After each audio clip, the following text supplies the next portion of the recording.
20 March 2016 কুমিল্লার ময়নামতি সেনানিবাস, একটি সংরক্ষিত এলাকা যেখানে সাধারণ মানুষের প্রবেশাধিকার সীমিত, নিরাপত্তা ব্যবস্থা কঠোর।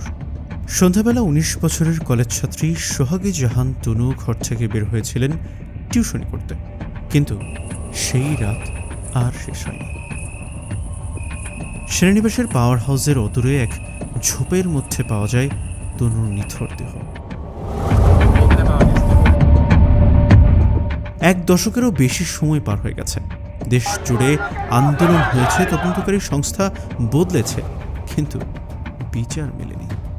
2026 সালে দাঁড়িয়েও আজ একটি প্রশ্ন: নিশ্ছিদ্র নিরাপত্তার মধ্যে কে বা কারা খুন করেছিল তনুকে? কেন 10 বছর লেগে গেল সন্দেহভাজনদের নাম প্রকাশ করতে? আজ আমরা উন্মোচন করব তনু হত্যাকাণ্ডের আড়ালে থাকা সেই সব সত্য যা এতদিন ধামা চাপা পড়েছিল। এরকম আরও ভিডিও পেতে সাবস্ক্রাইব করুন পলিটিকা বাংলা এবং বেল আইকন ক্লিক করুন।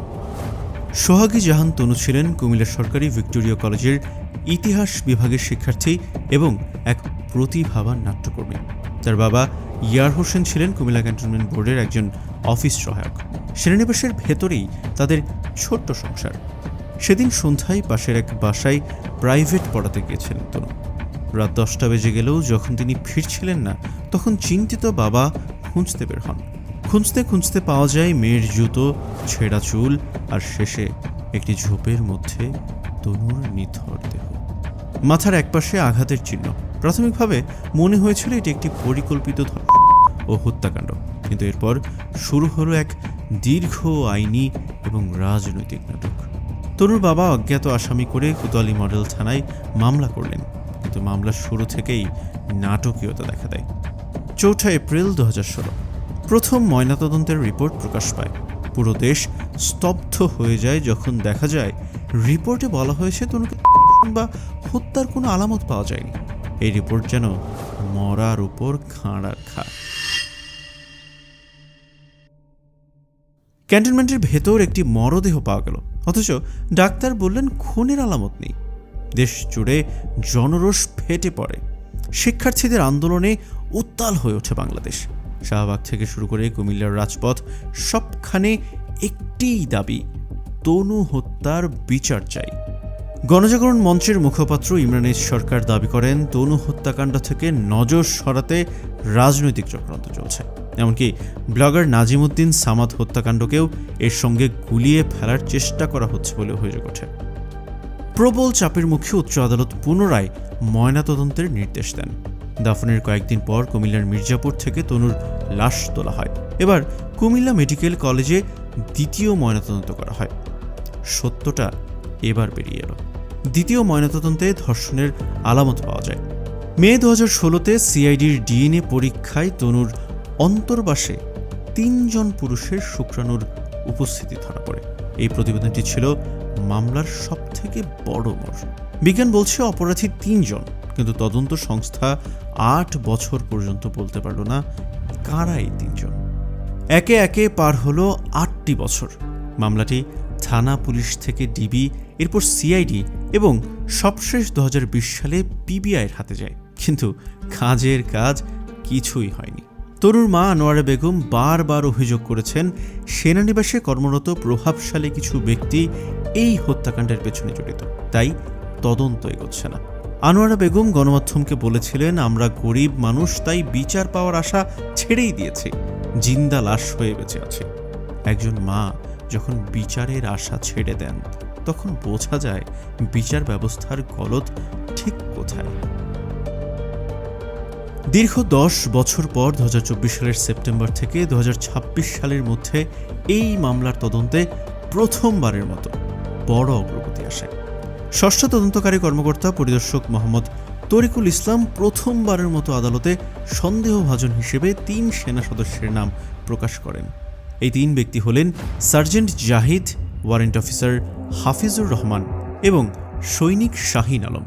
তনুর বাবার দাবি অনুযায়ী তিনি সৈনিক জাহিদ হতে পারেন। আদালত এই 3 জনের ডিএনএ নমুনা মেলানোর অনুমতি দিয়েছেন। তনুর পোশাকে পাওয়া সেই ডিএনএ প্রোফাইলের সঙ্গে এই 3 জনের ডিএনএ মিললেই মিলবে চূড়ান্ত প্রমাণ। কিন্তু প্রশ্ন হলো, এই নামগুলো তো তনুর পরিবার প্রথম থেকেই বলে আসছিল, তবে কেন 10 বছর সময় লাগলো তাদের শনাক্ত করতে? কেন এতদিন ডিএনএ ম্যাচিং করার আবেদন জানানো হয়নি? তনু হত্যার এই ধোঁয়াশার অন্যতম অভিযুক্ত ব্যক্তি হিসেবে তনুর পরিবার দেখছে ময়নাতদন্তকারী চিকিৎসক ডক্টর কামদা প্রসাদ সাহাকে। দ্বিতীয় ময়নাতদন্তে ধর্ষণের কথা বলা হলেও কেন তিনি মৃত্যুর কারণ স্পষ্ট করেননি? সম্প্রতি ডক্টর কামদা প্রসাদ সাহা সোশ্যাল মিডিয়ায় দীর্ঘ ব্যাখ্যা দিয়েছেন। তিনি বলেছেন, লাশ পচে যাওয়ায় মৃত্যুর সঠিক কারণ জানা সম্ভব হয়নি, কিন্তু তনুর বাবা ইয়ার হোসেনের দাবি তদন্তের এই পর্যায়ে চিকিৎসক দিশেহারা হয়ে আত্মপক্ষ সমর্থন করেছেন, তাকেও আইনের আওতায় আনা দরকার। সর্বশেষ তথ্য অনুযায়ী দীর্ঘ 10 বছর পর সাবেক ওয়ারেন্ট অফিসার হাফিজুর রহমানকে গ্রেপ্তার করা হয়েছে। এই একটি গ্রেপ্তার যেন দীর্ঘদিনের স্তব্ধ হওয়া মামলায় প্রাণ ফিরিয়ে দিয়েছে। তনুর মা এখন শেষবারের মতো আশা দেখছেন।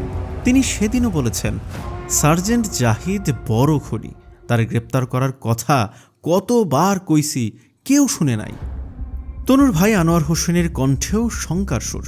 আমরা অপরাধীদের বিচার চাই, কোনো বাহিনীর বিরুদ্ধে আমাদের লড়াই না, কিন্তু অদৃশ্য চাপে যেন এই তদন্ত আবারও হারিয়ে না যায়।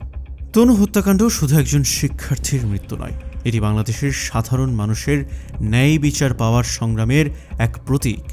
যদি ডিএনএ পরীক্ষার মাধ্যমে খুনিদের শনাক্ত করা সম্ভব হয়, তবে তা হবে বিচার ব্যবস্থার এক বড় জয়। আর যদি আবারও ধামাচাপা পড়ে, তবে প্রশ্ন থেকে যাবে, সাধারণ মানুষের নিরাপত্তা কোথায়?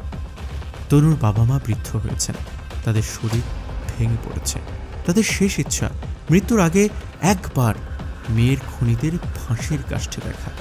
2026 সালে এসে কি আমরা তবে সেই তনু হত্যার বিচার দেখতে পাবো, নাকি আরও দশকের পর দশক আমাদের অপেক্ষা করতে হবে অন্ধকারের এই গল্পের সমাপ্তির জন্য? তনু হত্যাকাণ্ড নিয়ে আপনার মতামতকে কমেন্ট বক্সে জানান আমাদের। আর এই ধরনের ইনভেস্টিগেটিভ ভিডিও পেতে সাবস্ক্রাইব করুন পলিটিকা বাংলা এবং সত্যের পথে আমাদের সাথেই থাকুন।